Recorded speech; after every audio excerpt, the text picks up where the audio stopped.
Hi, everyone, and welcome back to Learn English with Mary and Sam. We're so excited to have you with us today. How are you, Sam? I'm doing great, Mary. Thanks for asking. And I hope all our listeners are doing well too. So today, we're going to talk about something really useful and important: making an appointment in English. That's right. Whether it's for a doctor's visit, a job interview, or even just meeting a friend, we all need to make appointments sometimes. But do you know how to do it in English? Let's find out together. Making appointments is one of those everyday things, but it can be a little tricky if you don't know the right words or phrases. Have you ever felt nervous about scheduling something in English? Definitely. I remember my first time making a doctor's appointment in another country. It felt like such a big challenge just to know how to say, "I'd like to make an appointment," let alone figuring out the times or what kind of appointment I need. Exactly. But don't worry, we're going to break it down for you today. By the end of this episode, you'll feel confident making appointments in English, whether it's on the phone, through email, or in person. So, first things first. What exactly do we need when we make an appointment? Let's look at a simple situation. Imagine you need to visit a doctor. What do you say? Well, you could start by saying something like, "I'd like to make an appointment with Dr. Smith." Simple, right? Exactly. That's a very polite way to start. Let's break it down. "I'd like to" is a polite phrase used to express your desire or request. It's a great phrase to know because it shows good manners. Right. It's the same when you're asking to make an appointment for anything. If you're calling to make a meeting for work, you could say, "I'd like to schedule a meeting with you." Or if you're arranging a haircut, you could say, "I'd like to book an appointment for a haircut." Notice that in all these examples, the word appointment is key. We often use appointment for more formal situations like visiting a doctor or dentist and meeting for work or casual get-togethers. Now, if you're calling the doctor's office, for example, they'll probably ask, "What kind of appointment do you need?" And you can answer something like, "I need a checkup," or "I need to see a doctor for a flu shot." Simple and clear. Now that we've covered how to make an appointment, let's talk about some different types of appointments. Yes, definitely. There are many kinds. For example, for work, you might schedule a business meeting or conference call. For medical reasons, you could make an appointment for a checkup, a consultation, or a follow-up visit. And if you're talking about something more casual, like a hairdresser or a nail salon, you would say you're booking an appointment. Exactly.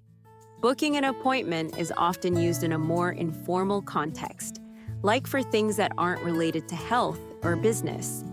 Also, in some places, people use the word reservation when it comes to appointments for restaurants or hotels. "I have a reservation for 7 p.m. is an example of this. So remember to choose the right word for the situation. Booking is usually informal, while scheduling or making an appointment tends to be more formal. Okay, let's talk about how you actually do it. If you're making an appointment over the phone, you'll want to sound polite, of course, and clear. That's true. So when you call, you could start with a greeting like, "Good morning, this is Mary. I'd like to make an appointment, please." Then they might ask for some details. Right, they might say, "What day and time would work best for you?" You could respond, "How about next Tuesday morning?" Great. And let's remember, it's important to confirm the details when you're finished. You could say, "So, my appointment is confirmed for Tuesday at 10 a.m. Thank you." Very polite. Now, if you're calling someone and you need to leave a message, you could say, "Hello, this is Sam. I'm calling to schedule an appointment for a checkup. Please call me back to confirm." Now, what if you're making an appointment by email? It's important to be polite and professional, especially if you're communicating with a company or a doctor's office. Right. An email for scheduling might look something like this. "Dear Dr. Smith, I hope this email finds you well. I would like to schedule an appointment for a checkup next Monday. Please let me know if this works for you." And don't forget to use a polite closing. You could end the email with best regards or sincerely to show respect. And what about confirming an email appointment? After you get a confirmation, you can respond with something like, "Thank you for confirming my appointment for Monday at 10 a.m. I look forward to seeing you then." One thing to keep in mind when making appointments is being on time. In many English-speaking countries, punctuality is really important.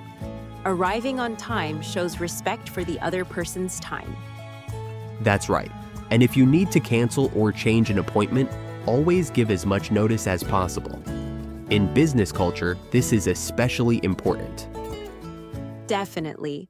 And another thing, if you're running late, it's polite to call ahead and let the person know. You could say, "I'm running a bit late, but I'll be there in 15 minutes. Will that still be okay?" Yes, being polite and respectful of other people's time is key when making appointments. Now, let's talk about some common mistakes people make when scheduling appointments. One mistake I see often is not being clear about the time zone. If you're making an appointment with someone in another country, always confirm the time zone. Is this appointment for 10 a.m. in my time zone or yours? Great point. Another mistake is not confirming the appointment properly. Don't assume everything is set just because you made the request. Exactly. Always confirm the date, time, and location of the appointment before hanging up the phone or leaving the email. It saves a lot of confusion.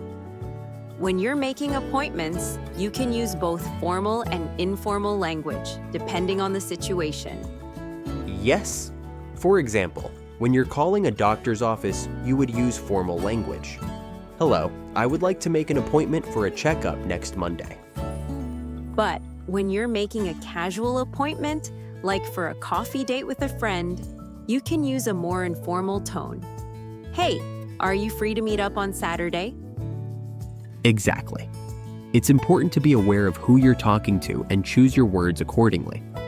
Using formal language in casual situations might sound strange, and using informal language in formal situations can sound rude. So make sure to adapt based on who you're talking to. Let's quickly recap what we've learned today. We talked about how to make appointments for different situations, like business meetings, medical appointments, and personal bookings. We also practiced the key phrases you need to use, like "I'd like to make an appointment" and "What time works for you?" And don't forget, be polite and clear. Whether you're making an appointment over the phone or through email, always confirm the time, the date, and the details. Also, remember that different types of appointments may use different vocabulary, like a reservation for a restaurant and meeting for work. Thank you so much for joining us today. We hope you feel more confident about making appointments in English now. Yes, we'd love to hear how you've used these phrases in your own life, so feel free to share your experiences in the comments below. And remember, if you found today's episode helpful, don't forget to like, subscribe, and share with your friends. We're always here to help you improve your English.